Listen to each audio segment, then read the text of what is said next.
99లో నా వీణ ఆర్ఎస్ఎస్లు దాడి చేశారు చంపాలని. తల బగులగొట్టారు. నెత్తుటి మడుగుల్లో పడేసి చచ్చిపోయాడని వెళ్ళిపోయారు.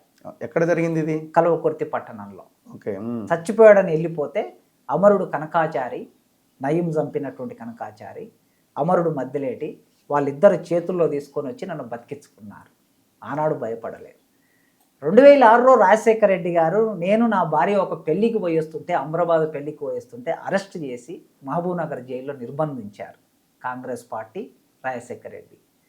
అదురుకోలే బెదురుకోలే. తెలంగాణ ఉద్యమంలో పాల్గొంటున్నాం, మా కార్యాచరణలో మేము ఉన్నాం. 2020లో కేసీఆర్ గారు మళ్ళొక్కసారి యూఏపీఏ కేసు పెట్టి, రాజద్రోహం కేసు పెట్టి జైల్లో బంధించాడు. ఎవరికి తల వంచలేదు. కనుక నా చరిత్ర క్రమంలో అట్టడుగు వర్గం నుంచి వచ్చిన వాడిని, ఏమీ లేని సామాజిక వర్గం నుంచి వచ్చిన వాడిని, నల్లమల్ల ప్రాంతం నుంచి వచ్చిన వాడిని. కనుక రాజ్యానికి తల వంచలే, ముఖ్యమంత్రులకు తల వంచలే, మంత్రులకు తల వంచలే, ప్రైవేటు గ్యాంగులకు తల వంచలే, తలెత్తుకొని జీవించమనే మా అమ్మ నాన్న మాకు నేర్పించారు. సంపద లేకపోయినా ఏమీ లేకపోయినా ఆత్మగౌరవం ఉండాలి అని భావించేవాడిని. ఆత్మగౌరవంతో జీవిస్తా.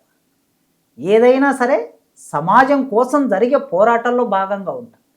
అంతే తప్ప రేవంత్ రెడ్డి గారు కోసము ఎవరైనా వస్తే ఫైరవిలి చేసేదో, ఇంకోటి చేసేదో, ఇంకోటి చేసేదో అభిప్రాయాలు ఎవరికైనా ఉంటే అలాంటి ఫైరవిలి చేసి, లేకపోతే కేసులుంటే కేసుల నుంచి తప్పించుకొని, అరెస్ట్ కాకుండా ఉండి, జైలుకు వెళ్లకుండా ఉండి, లోపల చేసుకొని అట్లా ఉండే తత్వం అన్నది